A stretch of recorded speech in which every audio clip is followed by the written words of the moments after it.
everybody, and welcome to the Circles and Squares News Report for Monday, February 28th, 2022. I'm James, that's Katie, and of course that makes this the Circles and Squares PlayStation podcast.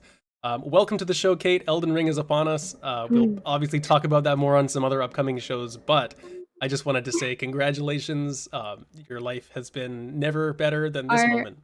Our wait is over, and let me just say it was 100% worth it. I Arise, ye foul tarnished. Yeah, I was gonna say for listeners, obviously you wouldn't know, but Yep. Kate joined the call on when we are gonna record, and I just said, "Hello, tarnished." Oh, It let was me great. tell you, James, I'm deep in the limb lore, The and my limb life lore. has been consumed. Is there is there a word? You know how if you're from Canada, you're called a Canadian. Is there a Mhm. word if you're an Elden Ring player? Like, what do you call yourself? Are you just the tarnished, or like are you the I limb lords, or the limb I the mean, one day limericks? we're gonna be the limericks. One day we're gonna be the limb lords, Yeah, but for that's what I now, we're thought. just some lowly tarnished. You gotta That's work true. there. That's all I am for sure. I mean, I've beaten 2 bosses, I will say. This is amazing. And yeah, I'm enjoying it too. We'll talk about more Elden Ring later, though, because we have the news to talk about today, Kate. This is the news show, of course. Every couple weeks we come together and we talk about the last couple of weeks in video games, really, whether that's PlayStation stuff to start the show and then some out of town stuff as well. After that, including the Pokemon Presents that just happened earlier this morning. So we got the hot takes right on the Pokemon stuff from earlier today. Just before we get into the news, I just want to remind everybody that you can now watch our video content on Spotify. We've been upgraded to that new feature. It's kind of cool, actually. It's sort of like watching the YouTube version on Spotify. So check that out if you're so inclined. And don't forget, you can rate us on Spotify now as well. So we appreciate everyone that does that and helps us grow the show. Whew, okay, let's get into the news, Kate. Story number 1, PlayStation Plus has been revealed for March. And the new games we're getting on the service are as follows. We have there's 5 games actually, which is pretty Yeah, impressive. this is intense. Pretty impressive. So the bonus game, I guess the extra one is GTA Online. Is going to be a bonus from March 5th, as of March 15th. So I guess that's partway through the month. But we also have Ghost Runner for PS5, Ghost of Tsushima Legends for PS5 and PS4, Ark Survival Evolved, and Sonic Team Racing, or Team Sonic Racing. So pretty interesting selection. I feel like there's a lot of variety here. Mhm. Um, yeah, some good stuff. I mean, we're, as people would know that have listened to the show, we're pretty big fans of Tsushima Legends. Like, I think that's an excellent Mhm. standalone mode. So, I don't know if I'll play more of it for this, but definitely would recommend that to anyone who has not checked it out and has a friend or two that wants to play. Yeah, especially if you can do the co-op, story, it is really cool to go through, as 2 players. There's some very neat, like, mechanics that work really well with in tandem, and it'll test your teamwork, and it is very satisfying. What do you envision yourself playing from this list? Anything? Well, this is another one of those months for me where I'm looking at it, and the first thing that pops out to me is Ghost Runner. And let me tell you, Ghost Runner is my most recent, "Ooh, this went on sale on Steam, and I definitely wanna play it soon." And so, I've installed it and never touched it. And so, it looks like a big whoopsies on that one, because now I own it twice. Now it's on PS Plus. Yeah, I Yeah. think I'm gonna check Ghost Runner out as well. It looks like It legitimately looks pretty very cool. cool. I'm really into this, like, neon samurai, kind of vibe as well lately, so, Yeah, right. It's like I'm we had samurai 100% on games, board. we had like Sekiro and Tsushima and all this stuff, and then we had Cyberpunk, and now it's like we gotta mash those two together and play like Yeah, Ghostwire Tokyo and all that stuff. Pretty cool. yeah, it is yeah, I already have Ghostwire Tokyo lined up for next month, so I'm gonna play some Ghost Runner in the meantime, but, Yeah, that's also eaten into my Elden Ring, so we'll see when I that's the get around problem, right? to That's the problem. that's the problem. I might check out a bit of Team Sonic Racing as well. I have played it Yeah, before. It's actually it's a pretty good kart racing game, honestly. So I might do some racing tonight, but I don't see okay, myself getting super alright. deep. Well, if you race me for an evening in Team Sonic, Deal, I deal. can I can put Elden Ring down for at least an hour or 2. At least an hour, yeah. Just enough Maybe. for like one race, right? Yeah, That's just, fun. Okay, cool. Well, we'll check in with those games on our next episode when talk about what we've been playing. But for now, let's move to our second news story, which is that the PlayStation VR2 headset has been revealed. This is over at the PlayStation blog, and we basically, I mean, we didn't get a lot more information about the headset. We sort of just saw the unit itself to go along with those controllers that The headset itself, I mean, I guess that's all we can really comment on is the design. It looks quite rounded and ergonomic, I guess, is what they're kind of going. Mhm. The article here says it's inspired by the PS5 family of products. Obviously, it's going to match those things, so I think it Mhm. definitely fits into that kind of look they're going for. And there is a quote here as well, which says, "Our goal is to create a headset that will not only become an attractive part of your living room decor, but will also keep you immersed in the game world." So I can't wait to decorate my living room with a PSVR 2, and I'm sure that'll be a Right, attractive right. feature piece for any I'm visitors. I'm not gonna buy the VR, but I sure as hell will buy the poster that goes on my wall because that is attractive, apparently. I don't know. I mean, it looks fine. It looks like a VR headset to me. And I don't know how attractive you can really make those look. Yeah, no, I mean that's the thing. You're gonna look like a bit of an idiot no matter what. Mhm. When you're playing VR, I think. I mean, it seems pretty cool. There's like a new built-in motor. They're talking about slimmer designs. Unfortunately, like it still has the cord though, which is the killer to me. It's like I just wish we Yeah, could have it be wireless.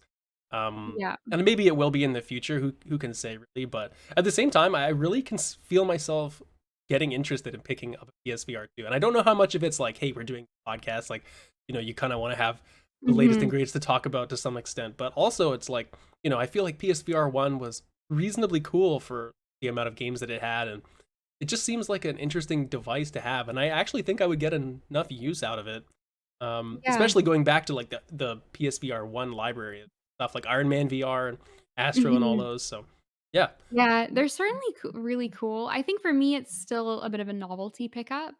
But at the same time, I know someone who has a VR headset, so like I can kind of, piggyback off of that a little bit. And like, Beat Saber is available to me, and that's the main reason to have a VR headset. I still believe. Fun, Um, 100%, 100%. so I maybe it's unfair for me to say I won't pick one up because that's an extra availability. But at the same time, like it's definitely getting closer, I think, to slightly less of a novelty purchase and more of, like, something you'd use frequently. So Yeah, we'll see on this I one. think it just depends what the games end up being, right? Like there's that Yeah. that report of the Horizon Zero Dawn game coming, and if that ends up being anything substantial, and if there's any more of their first party games that kind of Mhm. get some stuff on the VR headset, I think that's the point when it becomes, oh shit, like maybe this is kind of necessary if you still want to keep up with these franchises, as opposed to like just the one-off sort of VR goofy games that you're playing for a couple nights. Yeah, I'm hoping it's not required, and I don't think it will be because, like, that alienates a lot of people who, like, don't buy the VR, and, like, I imagine, like, the price point is still gonna be tough for a lot Few of people hundred bucks to at least, yeah. right? And that's So on top of having to also buy a PS5. exactly. So, like, it's kind of a big investment, but it is definitely cool if they put in some stories that kind of coincide with the games. That is definitely a reason to get PlayStation versus, like, just a regular, Yeah, Oculus or yeah, something else yeah. that might be a little bit cheaper, I would imagine. Yeah, and more flexible too. Like on PC, there's all the Mhm. mods and extra stuff, and I feel like you get a Yeah. lot more bang for your buck, especially in Oh, like the modding space in VR is oh, so let me tell extreme. you, people have added a lot of fun songs to Beat Saber if you're, into doing some modding. Yeah, I can only imagine. Anyway, we'll see more on PSVR 2, I'm sure, in the future. And maybe we'll get one too. Who knows? But let's move to our last PlayStation news story for the day, which is some Spartacus rumors. All the good rumors coming out today about Spartacus. We Mhm. apparently have some details on the different tier lists and whatnot. So let me read you a little excerpt here. And this is from comingsoon.net, a website I've never heard of. But the important part here is they're quoting one Jeff Grubb over from GamesBeat, because he has a paid show that we don't have a subscription to. And so here's what he had to say about some insider information. The three tiers will be called Essential, Extra, and Premium. And while Grubb iterated that the pricing could be a placeholder, he said that the Essentials tier was $10 a month and basically the current form of PlayStation Plus with monthly games like we know it today. Extra, the second tier, is a $13 a month payment and gets access to downloadable games catalog. Jeff Grubb said anything on PS Now that was downloadable will seemingly work here, presumably meaning a whole host of PlayStation 2 and PlayStation 4 games will be accessible. Premium is the most expensive tier, coming in at $16 a month, and comes with the biggest feature set. It's kind of like EA Play, where players get the full game trial, but he wasn't sure exactly if that's for every single game coming out. But it seems to be implying that apparently. So just for comparison, I guess the way the EA Play trials work is it's not like a trial version of the game as much as it is. You get to play like a 10-hour slot, and then it kind of Okay. doesn't work unless you purchase the game and continue. Okay. So interesting stuff. The highest tier apparently will also have classic games streaming, like PlayStation Now, and it could be up like PS1, 2, 3, and PSP titles. Were what was the report from Bloomberg? So a lot of information there. But yeah, I mean, what do you think of the tier system? Do you think this could be the real deal? I mean, it's obviously just rumors still at this point, but it seems like we're really starting to get some more concrete evidence of like exactly what this will look like. Yeah, I think that seems pretty reasonable. I'm trying to think how much is PS Plus Well, a this is month where it gets now, interesting, right? Because right? this is American pricing, and so Obviously, yeah. I feel like for us right now, if we want to do like our dollars in Canada, I think PS Plus is like 49.99 annually right now, right? Is that right? To be honest, 50 I'm bucks not a sure. year? I don't think I've ever once paid for it like full price because it's always on like those deals. Mhm. Mhm. So Um maybe that's an interesting comparison because it doesn't sound outrageous to me. so a PS Plus subscription right now for us is 69.99. So it's basically the cost of like a little bit cheaper than a full price game for the year for us. Okay, yeah. So if that's $70 a year, then that's like it's like yeah, like $6 a month. So that is Mhm. higher, which I will be very disappointed if my PS Plus membership just gets more expensive for no Yeah, reason. yeah, yeah. So that's my concern. Like $12 a month seems great if I'm getting other things, but if I don't necessarily want other things, um, so maybe there's something more to that. But Yeah, I wonder if there's like if this was me, right? If I was planning out the pricing for this, I would almost have done like, hey, let's make the essential tier, like the cheapest tier, actually cost less than what PS Plus is now. Because then the worst that happens is the existing users will be like, wow, my subscription is cheaper now. This is fantastic.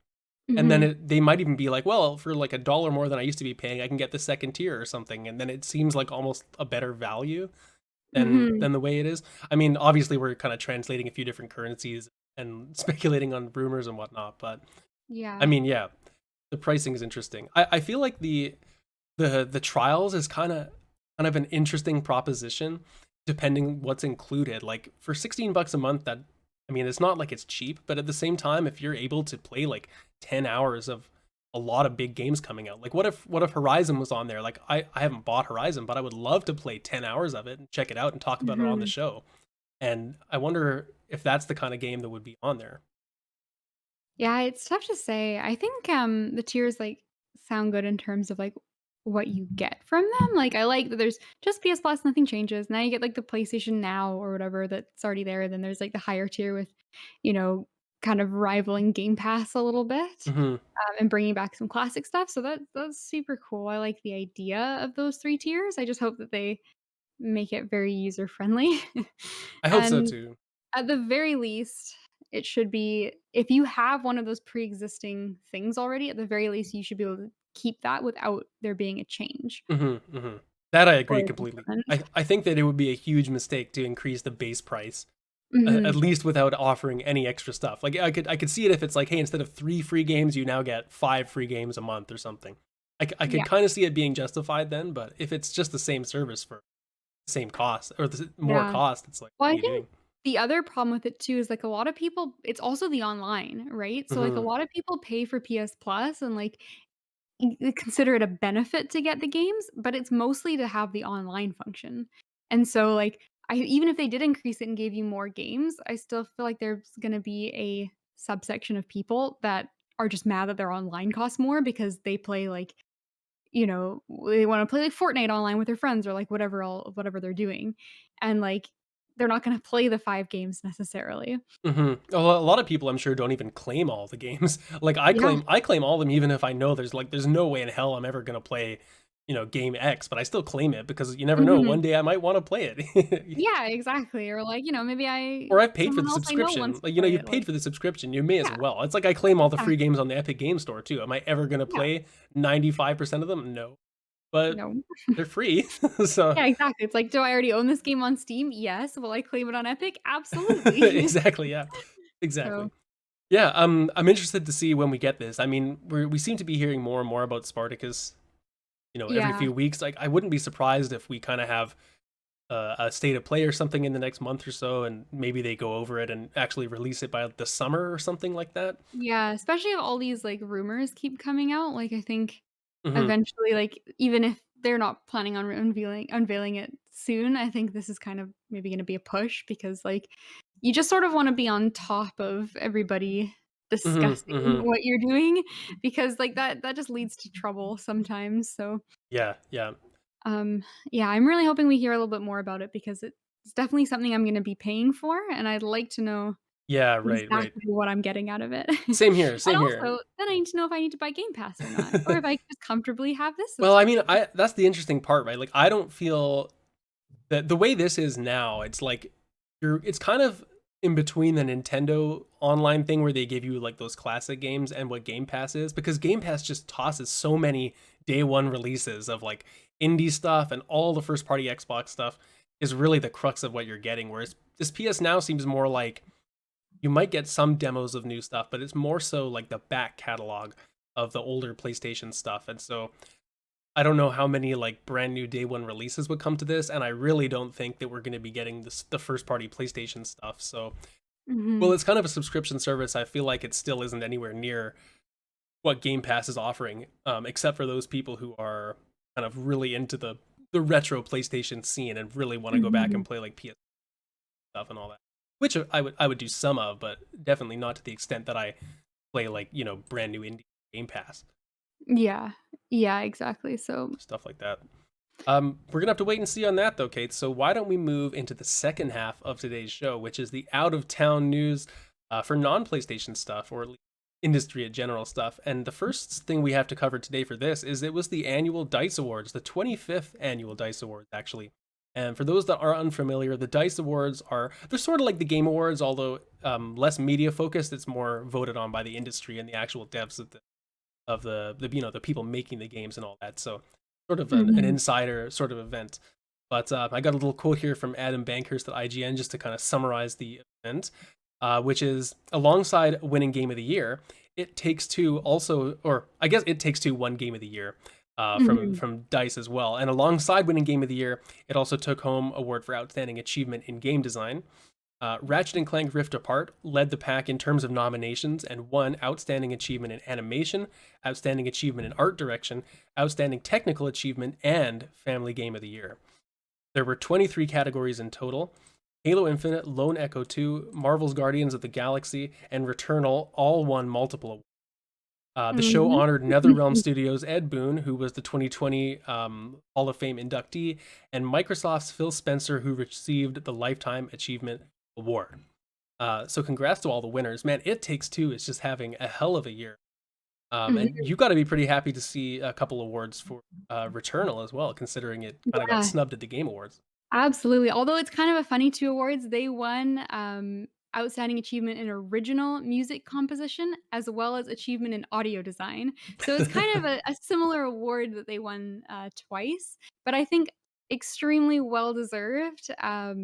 It is an atmospheric game, and, it beat It Takes Two out on that one, so clearly we're doing something right. Yeah, 100%.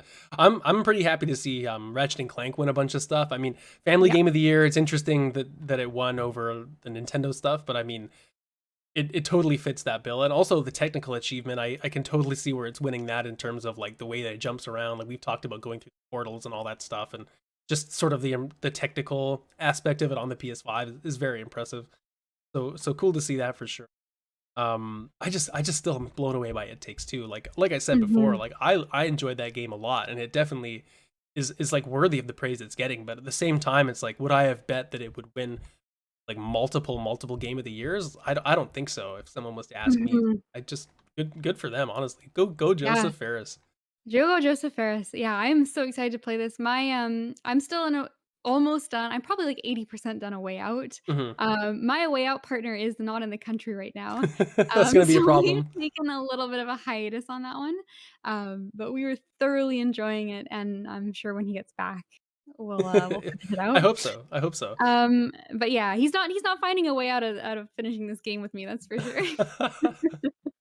Oh man. But one other thing from the Dice Awards I really just wanna give a shout out to is we had Strategy Simulation Game of the Year, and Age of Empires won it. Hmm.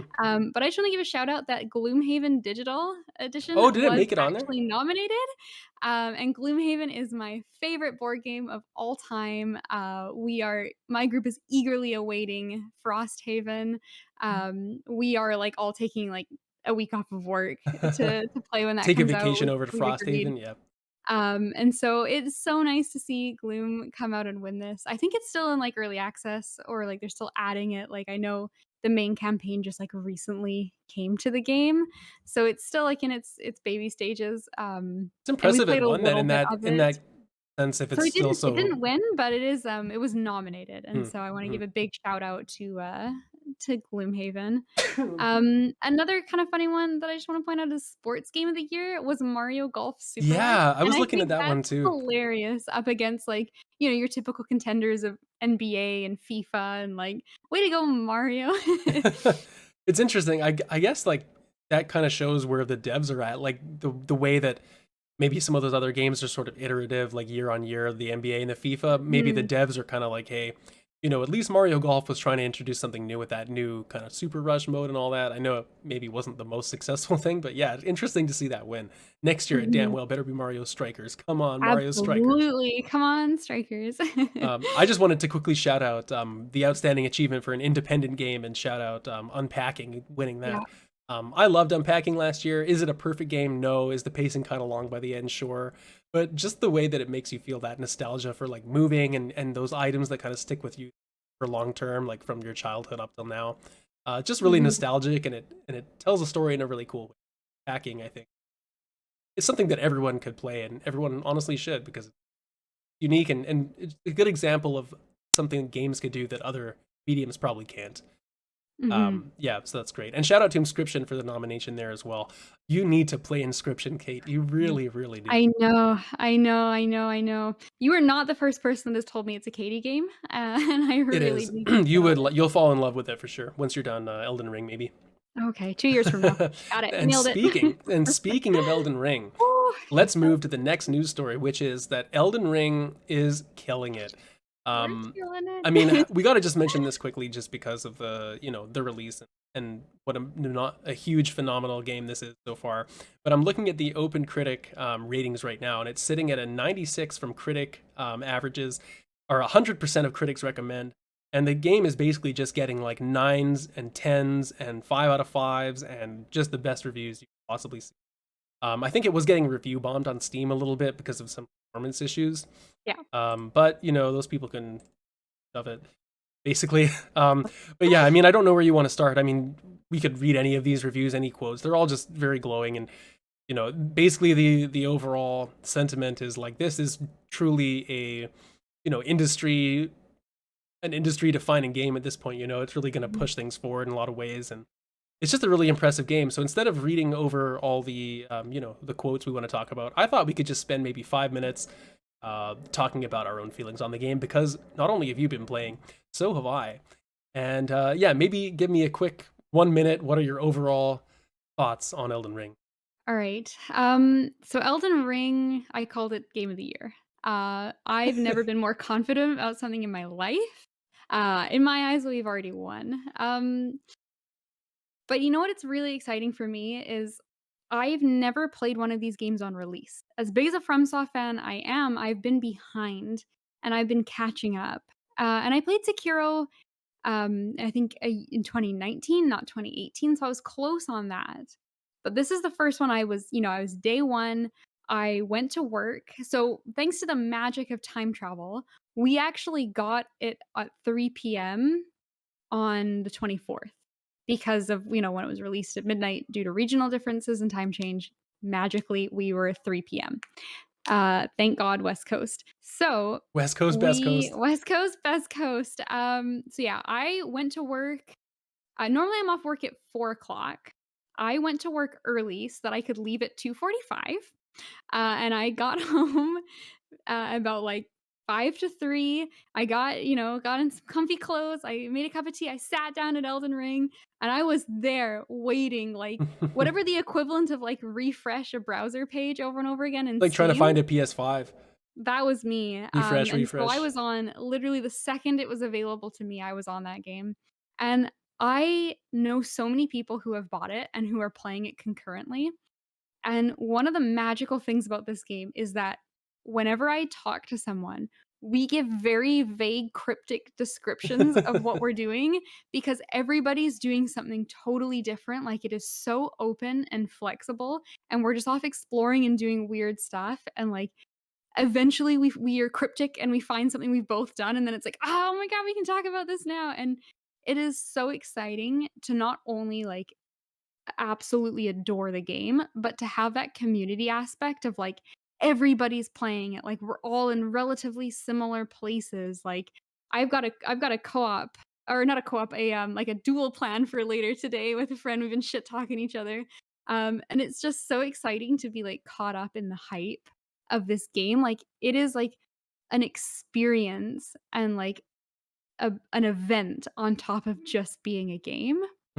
It is, and I feel like that. I mean, it's kind of like that whenever there's a big release, right? Like you're kind of playing these Mhm. games, but I think there's something about the cryptic kind of exploratory nature that makes this even more interested to unpack.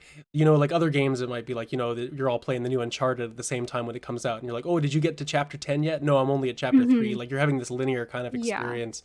Whereas with this, it's kind of like, yeah, I've had a great time talking to you and a couple other friends of like, oh, I beat this boss, and we were just talking about like I've beaten a boss that you haven't, and I was trying to explain to you like where it is and kind of Mhm. these vague hints, and it is really cool to be um trying to decipher that all together and sort of learning about this world and the way that it works.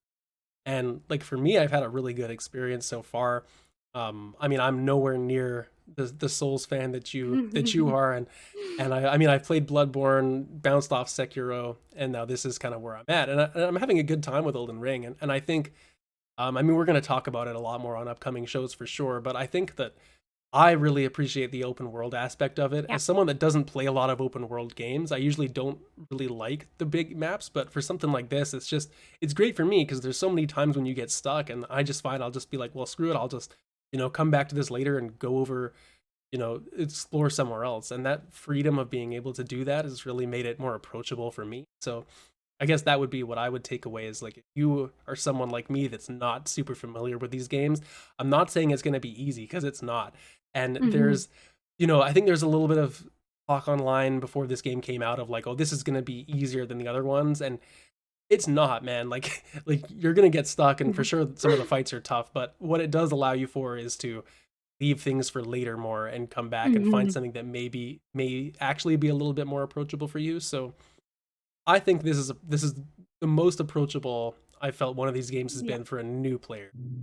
As a fairly new player, Yeah, I think that's a good way to put it. It's not easier, it's more accessible, and I actually even as a person who, like, plays a lot of these games and I want the challenge, I appreciate that as well because I think it's easier to recommend this game to someone than some of the other FromSoft games, and that's really exciting for me because I just want more people to, like, see the value and, like, understand why Mhm, I mhm. love this so much, and it's not for everyone, like, it's amazing to me how big these games are because I still think they're relatively niche in terms of, like, what they offer. Yeah, well, it's funny you mentioned that, right? I'm gonna pull up a tweet here from Danny O'Dwyer, and I don't know if you would have seen this, Kate. I know you do follow Danny, but he had an Mhm. interesting. Just keep talking about Elden Ring for a sec. Let me find Okay. Oh, I could talk. I mean, give me 3 hours. Where to it. You don't have even 3 hours. I gotta begin? edit this thing afterwards. Oh, 3 hours. Alright, well, I'm gonna save some stuff, obviously, we'll talk about it more. But one of the things that stuck out to me too is I was kind of concerned going into it about the open world because it's also not really my preferred style, and I think when it comes down to it, I'm in Stormvale Castle right now, Mhm. which is kinda somewhere you're told to go early. It's a little tough to get there. There's some dudes blocking your way, There's my a good few old dudes, friend. yeah. Um, I got it but up here, by the way. Okay, but, yeah, just a quick thought. I still prefer the more typical FromSoft level design, which you do get when you go into, like, specific areas or dungeons, I think is what they're technically called. And I think I'll always prefer that, but this to me is the first one of the first games I've played where I like the open world, and I think it's very valuable. And to me, a lot of open world games feel like they are the world is designed first, and then they fill it with things.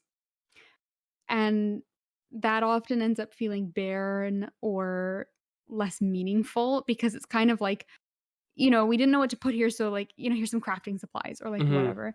But Elden Ring to me feels like they designed the stuff and built the world around it. And when I'm exploring, I'm constantly running into, like, little story beats or lore bits or, like, a cool weapon or, like, a dungeon, and it very Hmm. much feels Hmm. like I'm getting meaningful exploration and I'm, like, learning about this world as opposed to, like, "Oh, here's another goblin camp because, Sure. there was nothing here before." Yeah, right. We And need something so to put here. it is doing open world well, and if you were someone like me that was concerned about open world because FromSoft is very much known for their level design, there is that as well, and we're kind of having our cake and eating it too. So here's a tweet from Danny O'Dwyer. And I Mhm. thought this was pretty interesting, and maybe we'll close our Elden Ring discussion for now, just Okay. kind of unpacking this a little bit. For those that don't know, Danny is the guy behind No Clip, great game documentaries. But he had an interesting thing here, and kind of what you're talking about it being a niche game but very big. He said, Mhm. my favorite thing about Elden Ring discourse is that journalists and content creators are compelled to play it because it generates so much traffic. But unlike most mainstream games, it's not made for everyone. So the Mhm. reactions and reporting are super broad, and it's almost all down to money. It would be like if for some reason everyone decided to stream, review, and report on the annual F1 games. We hardly get to ever see it because it's niche, and those games don't warrant that type of coverage. But the From games are like unicorns in this way, and Elden Ring is the biggest one yet.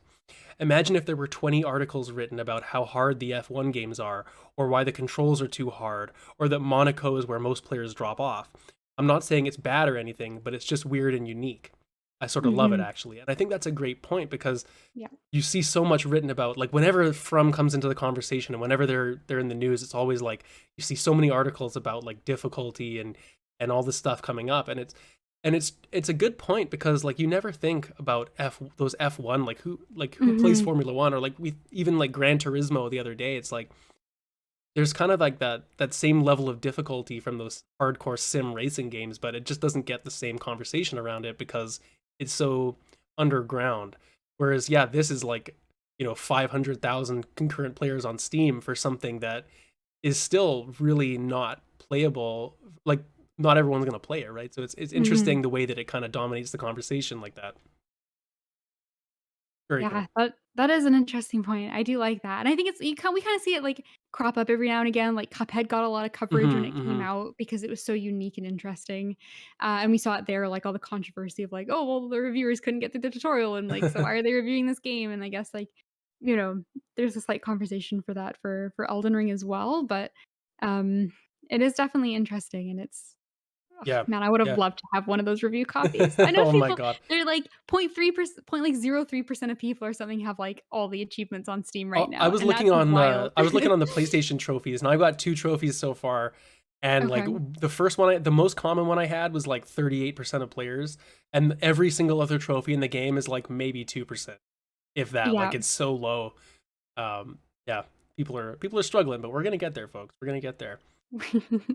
Speaking of gonna get there, I don't know what kind of transition that was, but let's talk about some Steam Deck reviews because, the Steam 'Cause you Deck's can play coming out. Elden Ring on your Steam Deck Oh my now. god, maybe you Oh could, my maybe you god, could could. you imagine if I could take Elden Ring on the go? Like, that would be so irresponsible. Like, I'm gonna be honest with you right now, I got home last night. I took a kind of a day off of Elden Ring yesterday because I was like, "You know what? I have plans with my friends. Maybe that's something I should still prioritize and do." So, it was great. We went to see Spider-Man, and then we played some D&D, and it was a lovely Hell day. yeah. And I got home at, like, 11:45 and was like, "I am exhausted. I have a headache. I'm so tired. Like, I feel like shit. Like, I need to go to bed." And then I sat down and played Elden Ring till 2 AM. And then I slept in, got up this morning and was like, "I should get ready for the podcast and, like, get dressed and have a shower. I am in my pajamas Played because Elden I Ring. played Elden Ring. So, I am never gonna buy a Steam Deck. I can't handle that kind of resource. Yeah, right, right. So the Steam Deck, I believe, actually is coming out like later. It's next week, right? Is that the release? I can't quite remember, but anyway, we have some reviews coming up. I think they're, like, coming out, but, like, in waves, It's in depending on waves, when you, yeah. like, ordered them. It's in waves. So Mhm. we have there's reviews all over the internet for this thing, and they kind of range from like, hey, this thing is gonna be really cool, but it's not exactly where it needs to be yet, and ranging up to, wow, this thing is amazing. So I again, because apparently this is the news story of quotes, just because I think it summarizes the conversation really well. I've got a couple little excerpts from some articles here. The first one is from Sean Hollister at The Verge, who says, both of these things are true. First off, I'm having more fun with the Steam Deck than any gadget I've tested in years. Second, the Steam Deck is a mess. It's rushed, unfinished, buggy, and unstable. If Valve sold the console I've been playing at Best Buy or GameStop, people would return it in droves. But you should know that that also means reviewers like me didn't get to test it at all. Test it all, not Windows, not the delayed dock, not the Xbox Cloud service. They're still waiting on a Linux browser to recognize the Steam Deck's D-pad. Not the ability to swap between two apps because the feature is not added yet. And The Verge does not review gadgets on potential. We review what we can see and touch. So basically, it's like a lot of the features just aren't in it Mhm. yet, based on what they said. And then contrasting that with Chris Plant at Polygon, who says this: I love the Nintendo Switch because it makes games approachable to more people than ever before, allowing them to easily enjoy games at their convenience without any additional investment, time, or space. Um, no TV required, hell, no living room required. And I still believe for newcomers and people unfamiliar with PC gaming, Nintendo's device remains the best starting point for the hobby. But for people who already have a Steam library or are eager to dip their toes into the water of PC gaming, Steam Deck already feels like a legitimate alternative.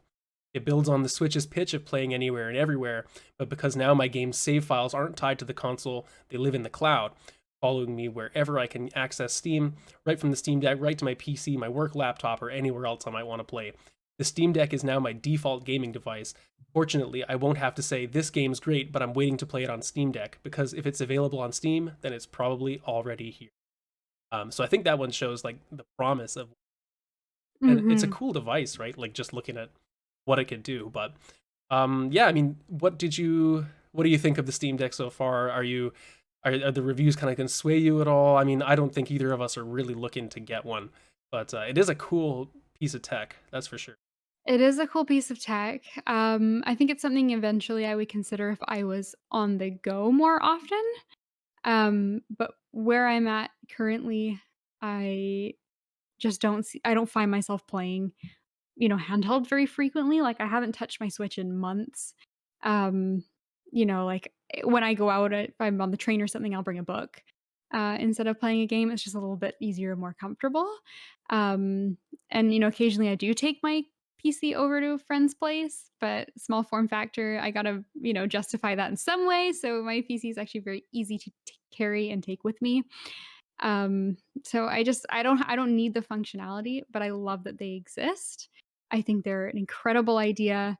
I'm concerned that they're not working very well. I think that's just, we're getting so used in the industry. Like, games come out and they don't I work and you know. need like all these patches. And now like fucking the console comes out and doesn't work and you need all these patches. And like, maybe that shouldn't be something we've all just kind of accepted. I know it's so frustrating, right? And things Yeah. like, I can understand maybe not having all the firmware up to date, or Yeah. maybe not every game is compatible from Mhm. day one out of the box. Like that, fair enough, right? Like things are going to evolve over time. But to me, it's a little alarming. Like, what do you mean the dock isn't available yet? Like Yeah. that's a major selling point of this thing, is being able to be like the Switch, like to take it on the go and Mhm. then come in and dock it when you get home, and that's like half the functionality. Yeah. It's kind of And I strange. I think there's, like, a gray area there where it's like, "Okay, release it with 80% of the features available because I'd rather be able to use that 80% for now and then get the rest 20% later because, like, if that those 20% are not, like, necessary, then I might as well be enjoying it while they're still working on it." And so I understand that argument, and I agree with it in some senses, but, like, there's usually a very clear, distinction, and it's pretty obvious when it's like, "We put this out early so you can use it while we're finishing it," versus, like, "We rush this out and we're scrambling to fix Mhm, it." mhm. And this sounds like it's a little bit and it's unfortunately a little bit more on the latter side. Yeah, it is interesting. I mean, another aspect of it too that wasn't in the excerpts there was I think that most people are clocking like the best battery life you can get out of this thing is maybe Mm, 2 hours. And so, especially because it doesn't have the dock out of the box, which means you have to mhm. play it handheld. And then you can only get maybe 2 hours if you're playing kind of a lighter indie game on it. But that's not exactly great, right? For I mean, the Switch Yeah. has kind of questionable battery life, which people don't like, and it's better than that. Yeah, especially when it's, like, on the go focus, like, Mhm. that sucks if you're intending to, Yeah, you know, yeah. play It's it on the interesting. train and, yeah, it's just dying on you. It's interesting, but cool piece of tech. I mean, I'm sure it'll only Yeah. get better as it goes. And as soon as the modding community gets their hands on this, it's going to be like the best emulation machine probably ever Oh, made, right? Like absolutely. probably ever made. Absolutely. I think this has a very bright future. It's just, maybe it could have used another 5 months. Yeah, So, maybe so. that's too bad. Maybe so. But enjoy it. I mean, all the tech early adopters, they're going to have a good time, I guess. Mhm. Um, let's get to our last news story, Kate, which is that Pokemon Presents happened this morning, somewhat out of nowhere. Kind of got announced Yeah. weirdly for Saturday morning, and there was a lot of stuff shown off at this event. A lot of it was Pokemon Go and Pokemon Unite and the mobile stuff, but Mhm. two kind of cool announcements, I guess, towards the end of it. Number one is that Pokemon Arceus is getting an update. It looks to be like an event where there's kind of some groups of Pokemon and some new research sort of missions to go on. So I mean, I just rolled credits on Arceus actually a couple days ago, so I'll probably look into this a little bit later. I'm going to be Elden Ringing for now, and I'm actually sending my Joy Cons away to get prepared because I have drift. So when they come back, maybe I'll check this out and give it Okay. a go. But more importantly, there was yet another Pokemon generation announced. Generation 9, Pokemon Scarlet, Pokemon Violet reveal trailer. Looks like the games are loosely based off of sort of a Spanish countryside this time. Mhm. Um, looks like a lot of the same graphics from Arceus, from what I can tell. Like the character models look very similar. The world looks like it might be a little bit more polished up compared to what we've seen in Arceus, but Mhm. hard to tell from this kind of trailer. But it's been a couple years, I guess, since Sword and Shield, so we have official confirmation of Gen 9 coming out apparently later this year. Kate, what do you feel? I feel like, when I saw that release date, I was like, "Game over." Late 2022, you're telling me that Game Freak is gonna put this out in a like, no wonder Arceus, uh, feel it looks so unpolished because they were working on 2 games at the same time. It's clearly not enough resources, so I think that this game should be, like, late 2023, if anything, It's that Call of because Duty thing, right? They're just oh, so yeah. annualized They at this are point. so just capitalizing on, like, just throw it out the second it's even close to resembling a game, which sucks because I think the environment looks awesome. I'm really down for the aesthetic of this The one. architecture looks sweet actually in some of The those yeah, areas. like, some of these areas look really nice. I think it does look a bit better than Arceus graphically, but at the same time, I think it's gonna play more like a traditional game, so that plays Yeah, I in mean, we really that didn't get much contributes. information on the game itself other than I just actually looking at l it. yeah, I actually love the 3 starters. They are dorky and dopey, and I'm 100% on board for them. Yeah, I like them Um, too. They have almost like a an art style sort of similar to those old cartoons, like a Cuphead or something. I found yeah, like me they don't too. look they look probably like the least anime influenced art style for some Pokemon I've seen in a long time. Yeah, and for me personally, I don't love that really anthropomorphic, like, anime human-esque kind of Hmm. designs, like, it turns me off, so I'm excited to see more, like, animal-based creatures again. Yeah, yeah, Um, and I think they're all pretty cute. I love the fire one.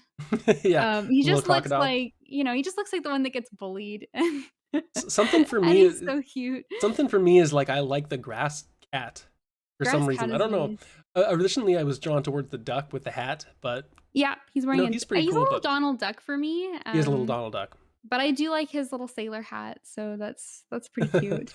That's something. So I guess we'll get more Um, details on Pokemon later in the year. And Yeah. We'll see how it I'm goes. I'm crossing my fingers this one's getting a delay. Like, this is I the don't one think game so. I'm hoping is gonna get delayed, and I feel like it's the one game that won't get delayed. I feel like it won't. I mean, Yeah. I just think they're so rigid on the schedule, and Pokemon has so Yeah. many different multimedia. Like there's movies and cards, and it's like the game has to come out because the cards are coming out, and they need you Yeah. to get those. Like it's all so lined up. Mhm. God, who knows? Yeah, Um, the Game Freak greed is coming in hot on this one, yeah, but yep. we'll see. I There's nothing more I wish for than Pokemon fans to get a game they deserve because And they are so dedicated I and they will buy literally anything if Pokemon is on the name, and, like, I just hope that one day they get the quality that they Hey, deserve. you know what? A lot of people would argue the Arceus Mhm. is that, and I know that there's a lot of debate around like the graphics and all that stuff, but it was a step in the right direction, okay? And we will talk about it on the show at some point. But for Mhm. now, let's close out the news show with our lighter side news story, which I think you have pulled up, right? Because I have not prepared this part of the show. Oh. So please take it away. There was an article that came to my attention, and I am so pleased. So, I don't know if you've ever heard of Pocket Pair Studio. I No. had not. They make a game called Craftopia. It's like an open world survival, like, crafting based game. But where I now know them from is that the CEO of Pocket Pair on Elden Ring Day, to celebrate the momentous occasion that is Elden Ring, the CEO gave their employees the day off paid Hell so that yeah. everyone could go home and play Elden Ring. Hell yeah, And if Pocket Pair. that isn't something that every CEO should be looking at, I don't know what is. But the funniest part to me is in the article, it's quoted that the CEO said, like, "Well, I mean, no one's gonna be focusing on work anyway," as if, like, it would just be a waste to come in regardless because, like, no one can get any work done. And if that does not, emulate my experience of going to work, Wednesday, Thursday, Friday this last week, I would love to I don't know see what does. I would love to see that kind of sentiment for games and like the release of a big game pushed into some other kind of industries. Like it Mhm. would be so funny if it's like, okay, yeah, the fire hall, yeah, okay, everyone take the day off, Elden Ring's The coming out, fire like hall. you know. Okay, maybe not, essential services, but, like, I'd be totally down if I went to, like, a little small restaurant or something that had a note posted outside, like, "Sorry, no sushi today, Elden Yeah, Ring came it would out." pretty much make me want to go to that place more next time. Absolutely. Absolutely. So anyway, hats off to you, Pocket Pair. I would love to work for you, in the future, and Or really any I business agree that's with going your to give business days off practice. for the FromSoft games and Yeah, other big releases, it really. in my eyes, it's a holiday. Um, it's a It is. statutory holiday. All right. Well, that's going to be the show for today, folks. So if you want to get in touch, obviously you can get all our links are below. You can find us on Twitter at CNSPod, or you can get in touch at circlesandsquarespod@gmail.com if you want to write in with any opinions on the news stories we went over today. What are you thinking of Elden Ring? Please write in and let us know because I think next episode we're going to be talking quite a bit about the game itself. So please write in, let us know all your thoughts and feelings on that. And once again, thank you all for the support on the show. We truly, truly appreciate it. And we will see you again on the next episode. So have a happy weekend, everyone. Happy Elden Ring.